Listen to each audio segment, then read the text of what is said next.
여기 계신 분들과 인사 나누겠습니다. 세상에서 가장 복되고 아름다운 얼굴입니다. 그 얼굴 보는 기쁨으로 하깃감리교에 나왔습니다. 제 옆자리에 앉아주셔서 가문의 영광입니다. 사실도 그런데 그렇게 봐주셔서 대단히 감사드립니다. 우리 1층에 있는 사랑성전에 분들도 많이 계시고 또 서로에게 옆자리에 앉아주셨습니다. 작년에는 이삭성가대가, 올해는 이제 앞에 앉아있는 분들이 여러분들을 대신해서 앞자리에 앉아있습니다. 서로 얼굴 빤히 보면은 좀 뻘쭘할 것 같지만 그래도 이 한 시간 여러분들을 대신해서 찬양하고 하나님께 영광 돌리는 우리 성가대를 위해서 여러분 박수로 한번 축복해 주시기 바랍니다.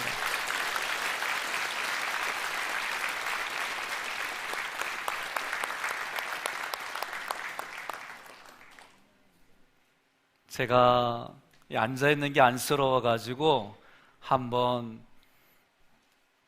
음식을 사준다고 그랬는데 약속을 못 지켰어요. 그랬더니 며칠 전에 목사님 그렇게 약속하고 안 지켜주셨어요. 내가 잊어버렸어요. 그래서 떡을 한번 냈습니다. 더불어 삼부 성가대 오늘 앉아있는 이분들도 함께 같이 먹었어요. 또 2019년도를 뒤돌아보고 20년도를 계획하려고 주제가 뭐라고요? 저는 오늘 이렇게 다 준비하는 분들이 이런 거를 노이즈 마케팅이라고 그래요. 나는 생각지도 못했어요. 이렇게 확실하게 우리 생각에, 우리 감정에, 마음속에 2020년대 표현은 노이즈 마케팅을 통해서 이 산지를 내게 주옵소서. 여러분 믿습니까? 여호수아 13장과 14장은 하나님께서 가나안 땅을 이스라엘 백성들에게 약속하신 대로 분배하는 내용이에요. 하나님이 단순히 땅을 나눠주시려고 기록했을까? 아니에요. 여기에는 하나님의 의도가 있습니다. 하나님은 기업인 땅을 분배하는 것으로 구원을 설명하셨어요. 결국 이 산지를 내게 달라고 하는 것은 우리가 발로 밟는 땅만 이야기하는 것이 아니라 우리 내면에 산지라고 할 때 그 에레츠라고 하는 이 땅이라고 표현되는 우리 마음, 이 마음을 지금 하나님 나에게 주세요. 왜? 하나님이 거하시는 처소이기 때문에. 그래서 구원받은 우리의 삶을 이야기하는 큰 흐름이에요. 그래서 여러분이 나 때문에 우리 집이 구원받고 나 때문에 내가 만나는 사람들이 구원받아서 하나님께 영광 돌리는 그런 산지를 내게 달라 말이요. 이런 의도로 20년도 표를 만들어냈습니다. 여러분, 구약 성경에서는 땅을 하나님이 기업으로 주시겠다 약속하셨어요. 특별히 아브라함과 이삭과 야곱에게 7번 나타나셔서 땅을 기업으로 주신다고 말씀하셨습니다. 말씀을 찾아보겠습니다. 창세기 17장 8절, 출애굽기 6장 8절 연이어서 함께 봉독합니다. 내가 너와 내 후손에게 내가 거류하는 이 땅 곧 가나안 온 땅을 주어 영원한 기업이 되게 하고 나는 그들의 하나님이 되리라. 내가 아브라함과 이삭과 야곱에게 주기로 맹세한 땅으로 너희를 인도하고 그 땅을 너희에게 주어 기업을 삼게 하리라. 나는 여호와라 하셨다 하라. 아멘. 자, 하나님께서 구약에 기록하기를 땅을 기업으로 주신다, 이 말씀의 뜻이 무엇일까? 이왕 주시려면은 강남의 땅을 주시지, 이런 생각도 할 수 있어요. 하나님, 이 산지를 내게 주옵소서. 그러면 내가 발로 밟는 땅을 내게 주십시오. 그렇게 기도하셔도 무방해요. 그러나 성경이 말하는 하나님의 더 깊은 의도는 우리의 마음이 땅으로 표현되는 거예요. 그러니 사람을 붙잡으려면은 멱살 잡아서는 될 수가 없어요. 강제적으로 멱살을 잡고 끌고 갈 수는 있어도 마음을 잡지 못하면 안 돼요. 그러니 올 한 해 20년도에 하나님 이 산지를 달라고 할 때에 1순위가 하나님 마음을 잡게 해주세요, 이 얘기예요. 그러니 마음 잡지 못하는 이웃의 마음을 잡게는 교회가 있어요. 어느 교회게요? 그렇지요. 인생을 방황하는 사람들이 하기교회 만나면 마음이 방황이 떠나, 그런 마음을 가지시기를 주님의 이름으로 축원합니다. 내 자녀가 방황해요, 마음을 잡지 못해요. 하나님 올 한 해 내 자녀의 마음을 잡아주세요. 그런 마음으로 이 산지를 내게 주옵소서. 그렇게 기도하시기를 바랍니다. 배우자를 위해서, 자녀들을 위해서, 내 이웃을 위해서 기도하는 한 해, 그래서 열매 많이 맺는 한 해, 그 한 해가 기대되어지고 그 한 해가 충족이 되어지는 여러분과 저의 2020년도가 되기를 주님의 이름으로 축원합니다. 그러면 하나님 이 땅을 주신다고 한다는 그 얘기는 하나님이 그 기업의 주인이 되어 주신다는 얘기요. 다시 말하면 하나님이 거하시는 처소가 바로 내 마음이다, 그 얘기예요. 여러분과 저의 마음이 누가 거하세요? 성령이 거하는 하나님의 처소임을 믿으시기를 바랍니다. 그래서 레위기 25장 23절에 땅을 영원히 팔지 말라, 땅은 다 하나님의 것이다. 여러분 마음을 세상에 팔지 말라는 거요, 오직 하나님의 것이기 때문에 하나님에게만 내 마음을 열으라는 거예요. 예수님이 문 밖에서 두드립니다.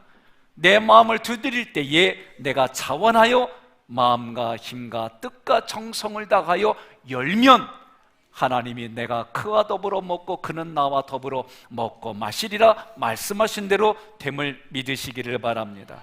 그래서 하나님께서 구약에 이스라엘 백성들에게 땅을 주신다는 얘기는, 땅을 기업으로 얻는다는 얘기는 구원을 베풀어 주시겠다, 그 얘기예요. 인간의 마음은 본래 하나님의 처소였어요. 사람이 그 처소를 사단에게 빼앗겼어요. 사단이라고 하는 것은 뿔 달린 그런 영적인 존재를 말하는 게 아니에요. 사단이라고 하는 거, 마귀라고 하는 이 단어 자체에는 하나님을 대적하게 하는 모든 것이 사단이란 뜻이요. 다시 말하면 하나님을 대적하는 기질, 생각, 성향, 태도가 사단이다, 마귀다, 그러는 거예요. 그러니 여러분과 제가 이 땅을 살아가면서 사단에게 점령당한 내 마음을 하나님이 유월절 어린 양으로 다시 사서 하나님의 영원한 처소로 되돌리시겠다, 그렇게 말씀하는 거예요. 이것이 구원이다라고 말하는 겁니다. 가나안의 성읍들을 정복하고 가나안의 왕들을 멸하신 일들을 다 하나님께서 하나님의 처소로 만들어가는 영적인 전쟁이다, 그 얘기입니다. 여호수아 13장 1절 함께 봉독합니다. 여호수아가 나이가 많아 늙음에 여호와께서 그에게 이르시되 너는 나이가 많아 늙었고 얻을 땅이 매우 많이 남아 있도다. 아멘. 나이가 많아 늙어도 취할 땅이 매우 많이 남았다, 무슨 뜻일까? 많은 사람들은 허허, 연세가 있어도 정력이 남아 도네, 그렇게 해석할 수도 있어요. 이 해석은 그렇게 해석하면 안 됩니다. 히브리인들에게 나이가 많습니다, 늙었다고 하는 것은 그냥 인생의 육신대로 나이를 먹었다, 그런 뜻이 아니에요. 나이가 많다는 것은 경험이 많습니다, 지혜롭습니다, 성숙합니다, 그런 뜻이에요. 하나님의 거처로 마음을 완성하는 일은 경험이 많고 지혜롭고 성숙한 사람일지라도 끝까지 계속해야 한다, 그런 뜻이에요. 그러니 여러분과 제가 여호수아 13장 1절을 성경 말씀을 읽을 때에는 하나님이 불러가시는 날까지 우리는 내 마음속에 영적인 전쟁을 계속해서 하나님이 원하는 수준으로 우리의 신앙생활이 높아져야겠다, 깊이가 있어져야겠다, 마음의 씀씀이가 넓어져야겠다, 그런 마음을 가지라는 거예요. 여호수아의 말씀은 아직 정복되지 않은 땅을 미리 분배합니다. 그 말은 아직 예수 그리스도 앞에 무릎 꿇지 않은 내 마음의 영역이 남아있다는 거예요. 그러니 계속해서 우리 마음을 하나님의 말씀으로 점령해 나가야 한다라고 오늘 우리에게도 말씀하시는 겁니다. 우리는 아직 마음 안에 하나님께 온전히 굴복하지 않은 영역이 많이 남아있어요. 어떤 사람은 물질적인 영역에서 하나님께 손복이 안 되는 분들이 있어요. 계산적입니다. 인색한 마음이 있습니다. 아직 정복되지 않은 거예요. 어떤 사람은 자기의, 자기 존중의 영역이 정복되지 않았어요. 이것은, 이 모든 것들은 말씀에 의해서 깨워지고 반드시 그리스도 앞에 복종시켜야 하는 거예요. 그렇게 해서 정복되어진 만큼 우리 마음에 하나님이 평강이라는 단어를 주는 거예요. 하나님은 내 마음이 하나님이 원하는 됨의 상태, 하나님이 그걸 원하는 거예요. 저도 마찬가지예요. 여러분, 1년 전 오늘을 생각해 보세요. 성구영신 예배 드리기 전에 12월 첫째 주 저의 모습을 기억해 보세요. 이미 지금 얼굴이 익숙해졌어요? 네. 많은 분들이 저한테 목사님 얼굴이 많이 밝아졌어요, 목사님 얼굴이 많이 편안해 보여요. 이거 누가 만들었게요? 옆에 분한테 그래요. 내가 만들어 드렸어 그러세요. 네? 옆에 분한테 하나님의 은혜로 내가 만들어 드렸어 그러세요. 제가요, 하깃교회에 와서 분명하게 내가 말씀해 드리고 싶은 게, 목사의 얼굴은 여러분이 만들어 주는 거예요. 네? 제가 이게 분명해졌어요. 옆에 분의 그러세요. 당신의 얼굴도 내가 만들어 드리겠습니다 그러세요. 네?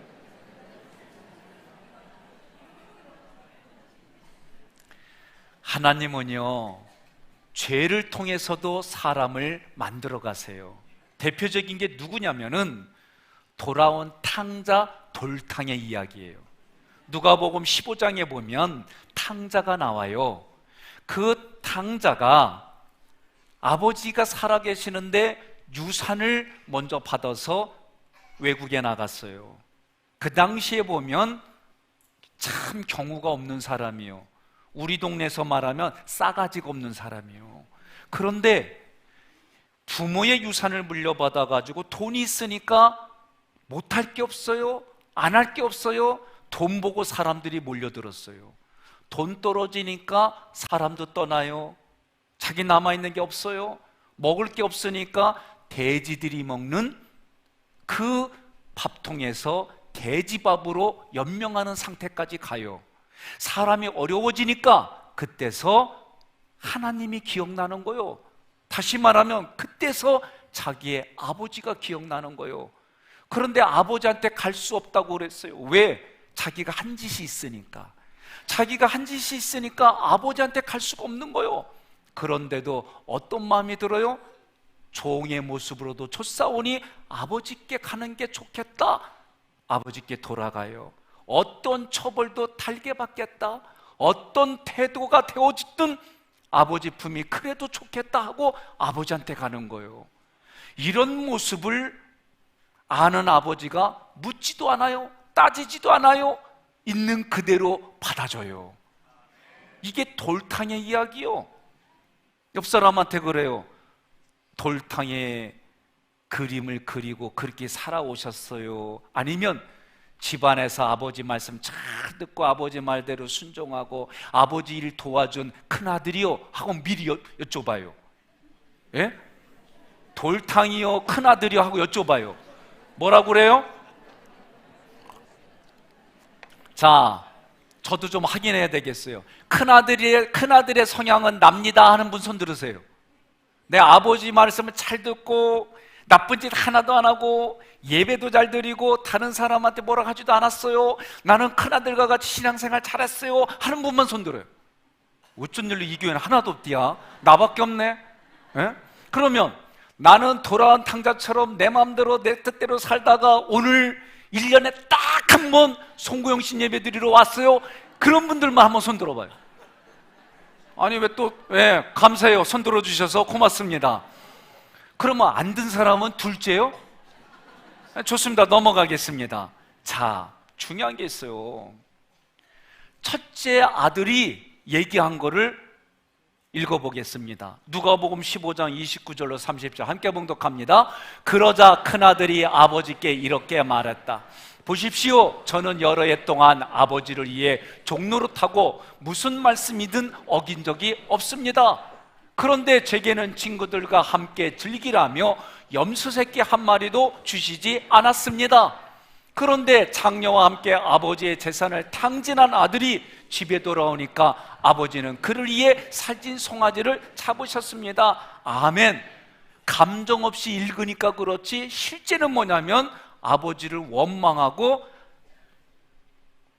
자기 마음대로 놀다가 돌아온 동생을 불평하고 짜증내는 얘기예요. 다시 말하면 아버지와 같이 있던 모범생 큰아들은 자기는 정말 아버지를 섬겼어요. 사실이요.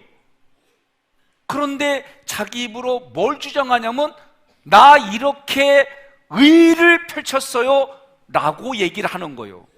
아버지의 명을 어긴 적이 없어요. 자기 공로를 주장했어요. 자기 의와 공로를 주장하는 마음의 상태가 예수님은 뭐라고 말하느냐? 예수님께 순종하지 않는 사람이다 라고 얘기하는 거예요. 좀 헷갈릴 수도 있어요. 자기 의, 자기 공로를 주장하면 하나님은 뭐라고 얘기를 하느냐? 불쌍히 여길 대상이 아니다, 그 얘기하는 거예요. 첫째 아들의 마음은 자기 의와 공로로 가득 차서 회개하고 돌아온 아버지의 품으로 돌아온 동생을 정죄하고 용서와 사랑을 베푸는 아버지를 정죄한 거예요. 이게 누가복음 15장 29절로 30절의 얘기예요. 오늘 이런 모습으로 1년 동안 살았다고 한다면 내가 큰아들입니다.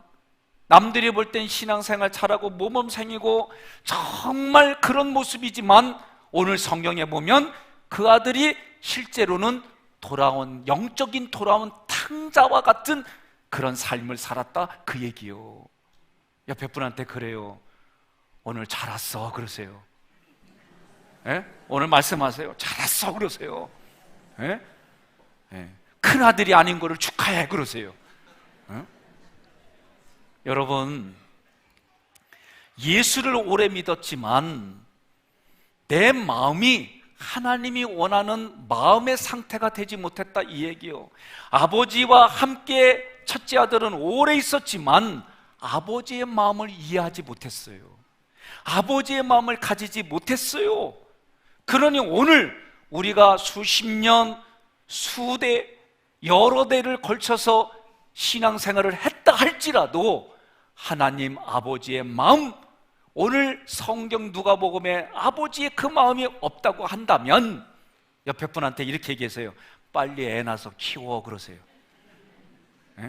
애 낳아서 키워야만 아버지의 마음을, 어머니의 마음을 알 수가 있어요. 오늘 자녀들 와 있죠, 집에. 아니, 그렇지, 아버지 집이지 여기가. 오늘 교회에 여러분 부모님하고 같이 온 자녀들이 있으면, 그리고요 부모님 마음 쏙 썩였으면 부모가 말 안 해도 속으로 이렇게 얘기해. 너도 커서 너와 똑같은 애 난다. 예? 첫째 아들은요 외적으로 흠잡을 데가 없어요. 흠잡을 데 없는 신앙생활한 사람을 말하는 거예요.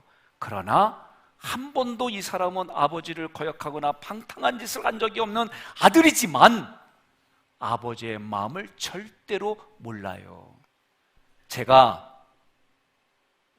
이남 일녀 중에 장남이에요. 성장할 때 보니까 동생들 많이 때렸어요. 물 안 떠온다고 때리고, 예? 내 말 안 듣는다고 때렸어요, 정말. 그런데 그리고 나서 아버지한테는 늘 우리 형제들 또 여동생까지 해서 옳고 그름으로 해결해 달라고 아버지한테 찾아갔어요. 제가 부모가 되니까 옳고 그름으로 찾아오는 자녀 보면은 내 모습이 기억나. 너는 아버지의 마음을 모르는구나. 그러면서 그 모습 볼 때마다 옛날 일이 생각이 나는 거예요. 그리고 절대로 내 마음을 알지 못하기 때문에 빨리 결혼시키려고 그래요.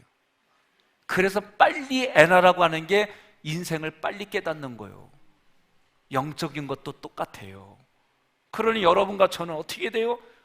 부모의 마음을 가지고 있게 되면 정죄하는 게 아니라 그 아이들을 품고 함께 서로 지어져 가고 만들어져 가는 그런 인생을 택하게 돼 있어요.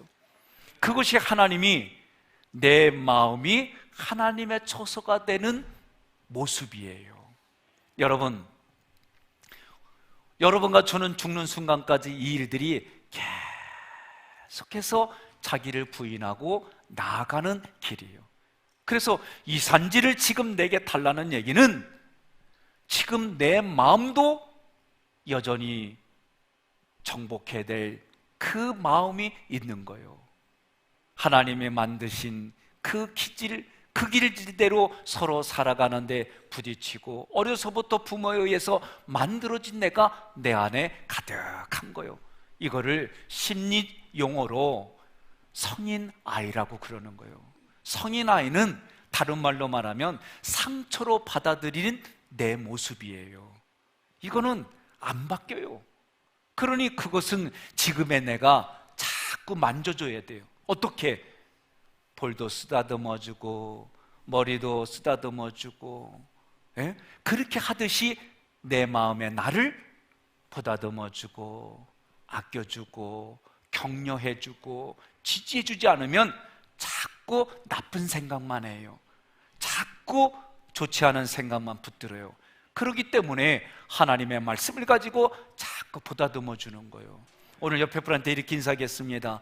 2020년 1년은 하나님의 은혜로 품고 가겠습니다. 그러면서 옆에 있는 사람 그렇게 말하는 거 품고 가겠습니다. 그리고 3초 동안 앉는 상태로, 그 다음에 왼쪽으로 3초 동안 하나님의 마음을 가지고 품고 가겠습니다. 그리고 앞에 있는 사람 뒤에서 백허그를 하는 거 있어요. 안아주면서 3초 동안. 근데 성이 다르면, 여성과 남성이 성이 다르면 악수하는 걸로, 성이 같으면 안아주는 걸로, 그렇게 3초 동서남북으로 시작.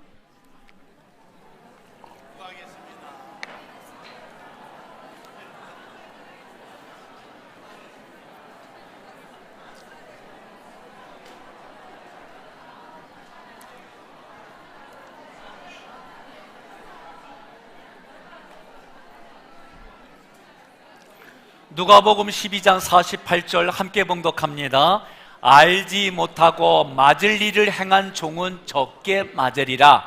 물은 많이 받은 자에게는 많이 요구할 것이요 많이 맡은 자에게는 많이 달라 할 것이니라. 아멘. 이 말씀은 이렇게 표현하겠습니다. 목회자인 제가 장로님들하고 똑같이 생각하고 똑같은 수준에 살아가면 저는 영적으로 타락한 거예요. 우리 장로님들이 권사님들과 똑같은 수준의 영적인 사고와 삶을 살아가면 장로님들이 타락한 거예요. 우리 권사님들이 집사님들과 똑같은 수준의 영적인 모습으로 살아가면 권사님들이 타락한 거예요. 우리 집사님들이 직분을 받지 아니한 성도들과 똑같은 수준으로 영적인 삶의 분석을 하고 살아가면 여러분 타락한 거예요. 우리 성도들이 세상 사람들과 똑같은 수준으로 살아가면 타락한 거예요. 타락하지 않으려면 어떻게 해야 돼요?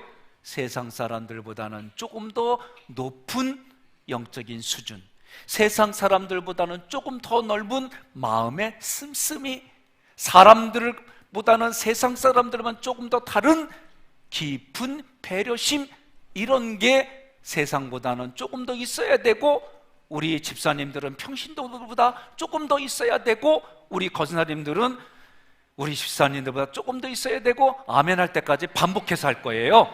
권사님들보다도 장로님들은 조금 더 깊이, 넓게, 높이 영적으로 수준이 나가야 되는 거예요. 이것이 오늘 우리 2020년도에 일들을 감당해야 되는 거예요. 그러면 여러분, 하나님께서 그렇게 하시는 이 말씀을 주신 의도가 뭐냐? 책임이 있다는 거예요. 책임이. 예? 책임이 있다는 거예요. 책임이. 제가 총각일 때는요, 책임이 없었어요. 결혼하니까 한 여자만 책임지는 게 아니라 그쪽 집안도 책임이 저에게 붙어졌어요. 우리 집에도 책임이 조금 붙어졌어요. 결혼하니까 생각지 않은 책임들이 더 많아요. 그러다가 애들이 응애 3명이 태어나니까 책임이 더 많아졌어요. 하객교회 담임 목사가 되니까 더 많아졌어요.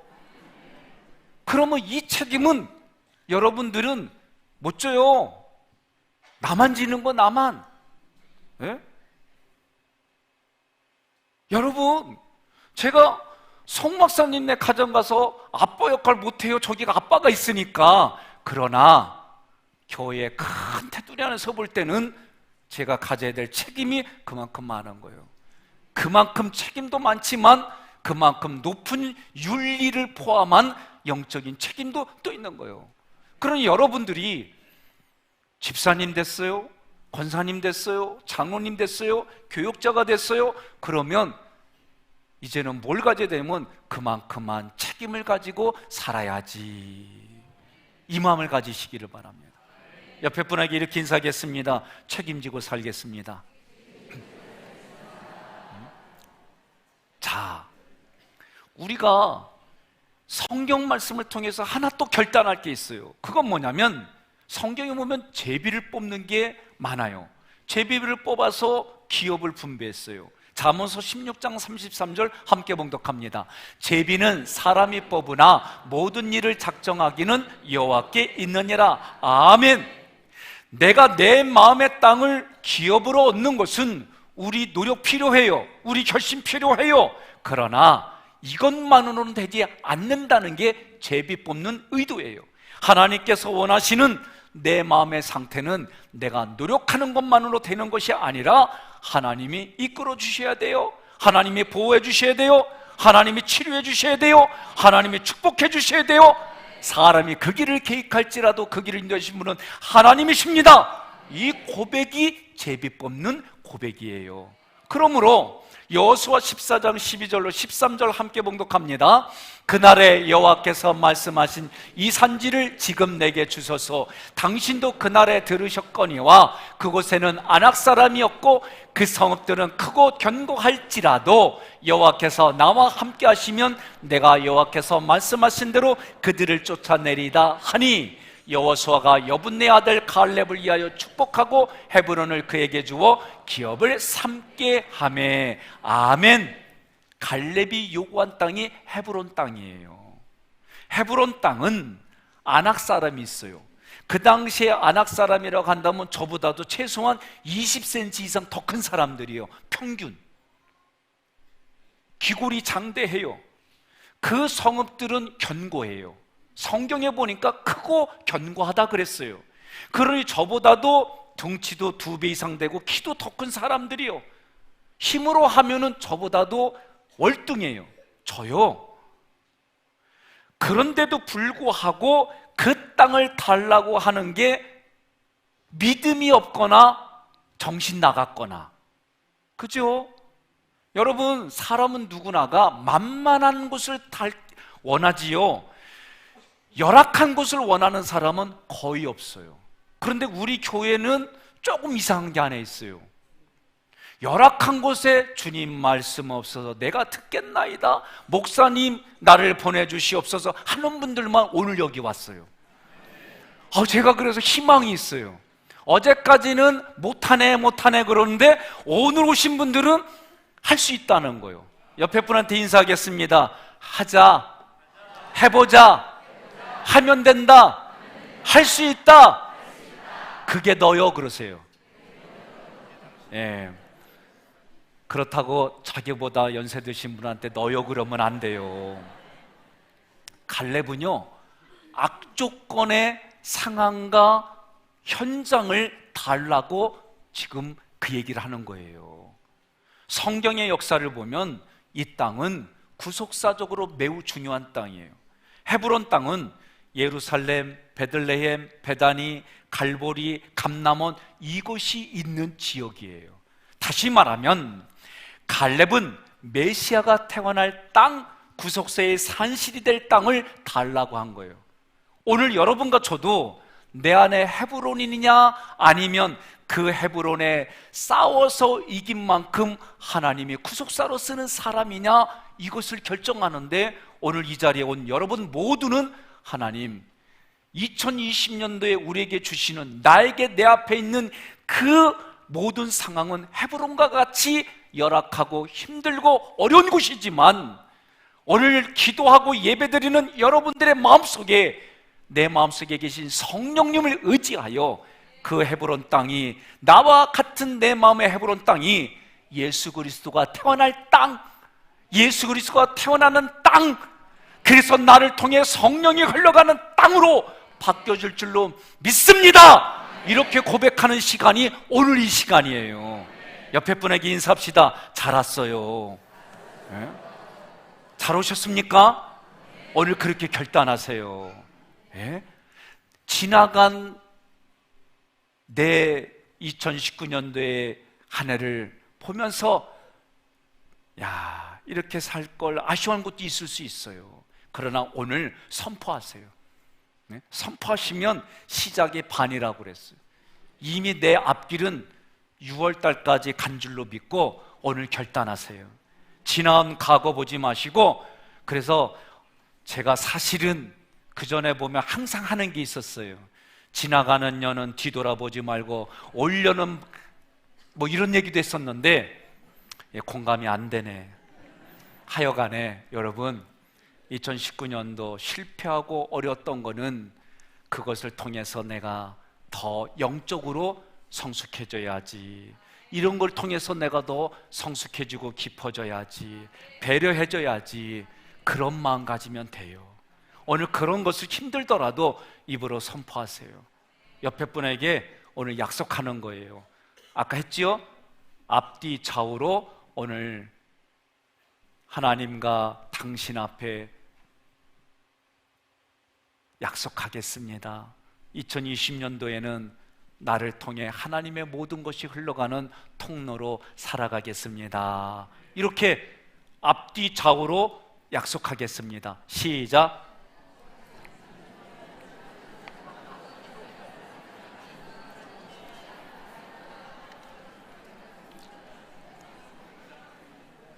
약속하셨어요?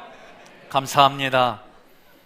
오늘 이렇게 선포한 여러분과 저에게 하나님의 은혜가 흘러가고 2020년도에는 하나님의 그 모든 것이 흘러가는 통로가 되기를 주님의 이름으로 축원합니다.